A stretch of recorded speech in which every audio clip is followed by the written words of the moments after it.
Okay, so we are going to use oxidation numbers again to determine if a reaction is, if it's a redox reaction or not.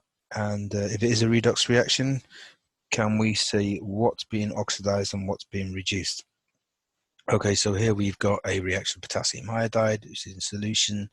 And if you add a bit of acid to that, sulfuric acid, and a little bit of hydrogen peroxide, it goes brown. And the reason why it goes brown is because you're forming iodine in solution, and you also form some potassium sulfate. Okay, so the best thing to do is split that up into an ionic equation. We've got potassiums in there, potassiums and sodiums, remember, always +1. They don't actually do anything. It's easiest to get them out of the way and see what's actually happening. Right, so so this is going to be, potassium is always plus, so it's going to be 2K plus. It's an aqueous solution, splits up 2I minus. Sulfuric acid, well, that's our strong acid, it's going to be 2H plus, and we're going to have sulfate ions, SO4 2 minus. Hydrogen peroxide is covalent, so we leave that as H2O2. That's going to give us I2, that's covalent, diatomic molecule. Two waters, they're covalent, don't split them up. But the potassium sulfate we need to split up, so that's 2 and SO4 2 minus. Right, spectator ions, we've obviously got our potassiums as usual are doing absolutely nothing, so get rid of them. And also we've got the sulfate ion here, which isn't doing anything, so I'm going to get rid of that as well. And I'll rub them out, make a bit more room. Okay, so now we have got the ionic equation, we can see what's really just going on there, yeah. Right, assign oxidation numbers. Hydrogen, let's do hydrogen first. Hydrogen, it's all its compounds, is always +1, +1, +1, so nothing's happening to the hydrogen. The iodine, now, iodine is an uncombined element there, so that's got to be 0.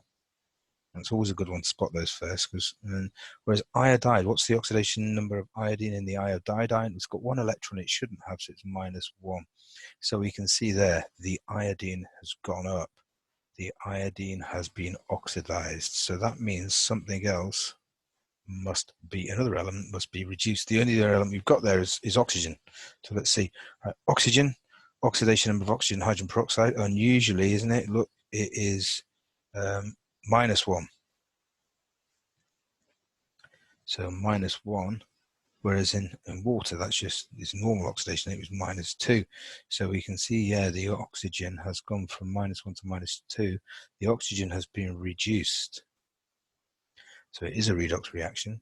So the oxygen has been reduced, so that means this is the oxidizing agent, isn't it? That oxidizes. What gets oxidized is the iodide. That oxidizes, the oxidizing agent oxidizes the iodide. The iodide, on the other hand, is going to be the reducing agent. That is going to reduce the oxygen down to the -1 oxidation state. Okay, so that one done. Right, so we'll do another one in a minute. And that's not going to work, so I have to rub those bits out. Right, so I've got some more equations down here at the bottom, so let's have a look at them. Right, let's get that one first. This one here.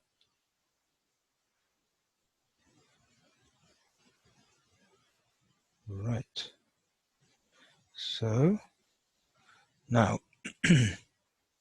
what we've got there is we've got hydrogen peroxide, and it will decompose, and you will have done that probably. You probably see the decomposition of hydrogen peroxide.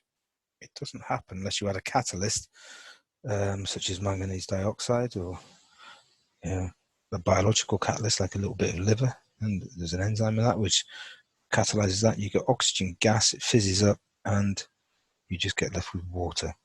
Right, oxidation numbers, assign them then. Hydrogen is always +1, +1. So that nothing's happening there.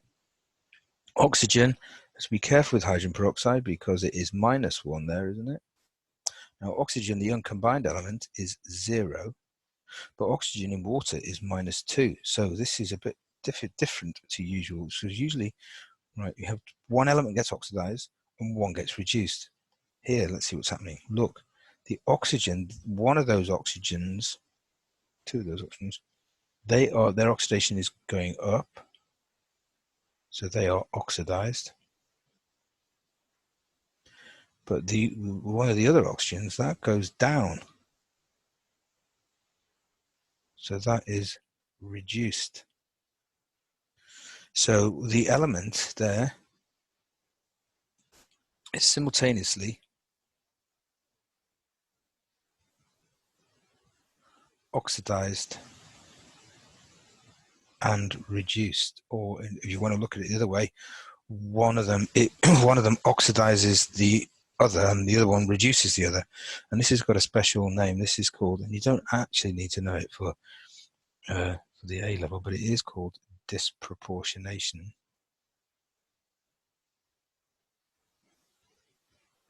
And there's quite a lot of disproportionation reactions, so it's a good idea to remember that word and what it means. It's elements simultaneously oxidized and reduced. Okay, so that's a bit of a different one. Let's have a look at another one then.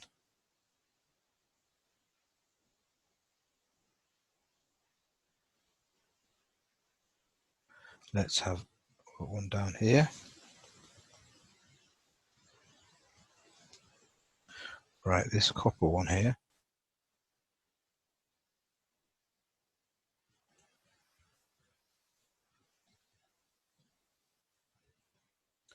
Move that up.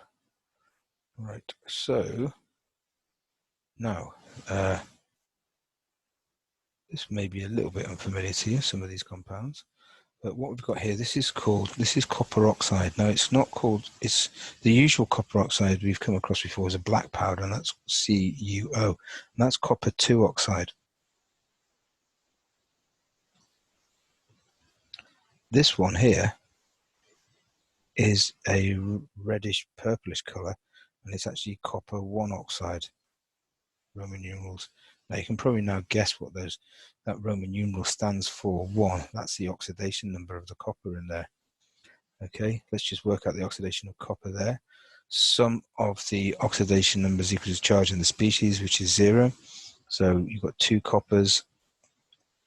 Oxygen is always -2 is equal to 0. So 2 is equal to +2. So Cu is equal to +1. +1 oxidation state there. So that's why it's called copper 1 oxide. That's the oxidation number.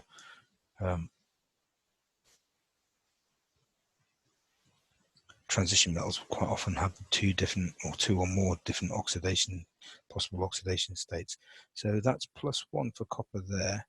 Whereas here, copper is the uncombined element, so it's 0 there. Now this one, really, I should have broken it down to ionic equation, really shouldn't have, but what sulfate is always SO4 2-. So that means the charge on the copper ion there has got to be 2+. So what's the oxidation number of copper in copper sulfate is it's +2. Okay, so, and then let's just do it for the sake of completion. Right, the sulfur doesn't change because it's sulfate group there, sulfate there, forget that. Hydrogen's always +1, and it's +1 there. Oxygen is always -2, -2, -2, -2. If you wanted to give the oxidation of the sulfate, it's actually +6 there. The sulfur, yeah. So the only thing that changes is the copper, and it's a bit like the last one. So we can see this copper, well, the oxidation number is going down. So that copper is reduced. But when it goes to there, the oxidation number is going up. So it's oxidized. So again, this is a disproportionation reaction. It's the same element being oxidized and reduced at the same time. Right, so let's get rid of some of this. And we can do one more.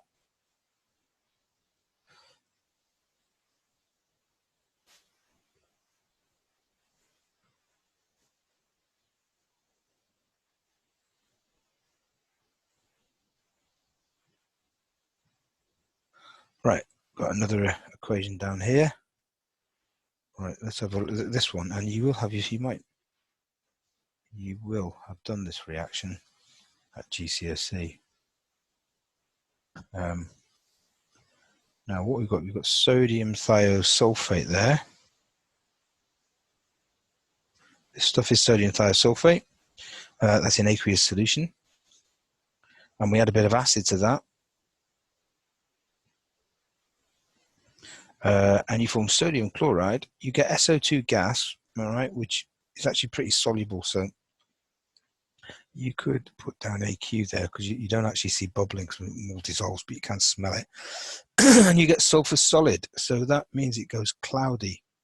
And you probably remember doing this experiment, GCSE, you get, your rates of reaction. So you get some thiosulfate and you put it on a cross, yeah, and during the reaction it goes all cloudy, yeah, and that goes cloudy because of the sulfur, and you time how long it takes so you can't see the cross anymore. You probably remember it, and you get a bit of a horrible choking smell, and that's the SO2 being produced there. That's not okay. Right, so you disappearing cross experiment, rates of reaction, probably done that at GCSE. I think it's actually required practical at A-level, practical 3 as well, in rates of reaction, if you've done that yet. Okay.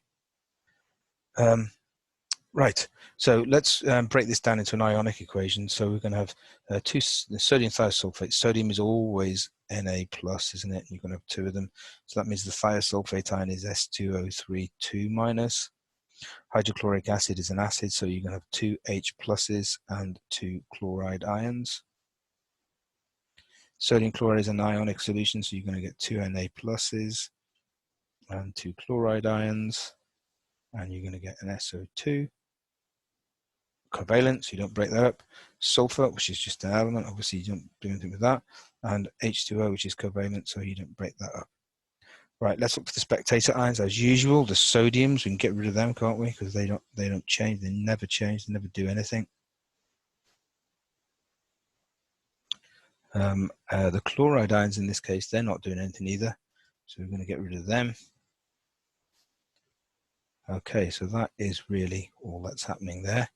Is the thiosulfate ions are reacting with the hydrogen ions. Right, oxidation numbers. Hydrogen, always +1 in its compounds. +1 there, hasn't changed. Oxygen, always -2 in its compounds. -2, -2, nothing's happened to the oxygen. So let's have a look at the sulfur. Right, the sulfur here, element uncombined, always an easy one, 0, yeah? SO2, well, it's going to be +4, isn't it? So there's something happening there. Now, thiosulfate, let's just do it. Charge in the species, -2. I think we've done this, but anyway, let's do it again. It's a bit of a tricky one. So two sulfurs, we don't know what they are, and we've got 6 oxygens. Each one's -2, so that's -6. Sorry, 3 oxygens I'm talking about. So 2s is equal to +4. So the oxidation number of sulfur is +2 in the thiosulfate. Okay, so it's +2. So I think we can see again, this is a disproportionation reaction, yeah? Hopefully you spotted that. So one of the sulfurs +2 goes up to +4. Oxidation number goes up, so that's being oxidized. And the other sulfur, its oxidation number goes down from +2 to 0. So oxidation number goes down, that is being reduced. So it is a disproportionation reaction.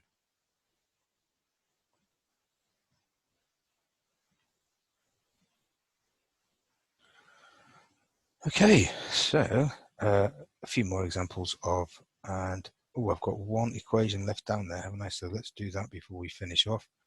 Right, this one here. Right, so I'll just kill all that.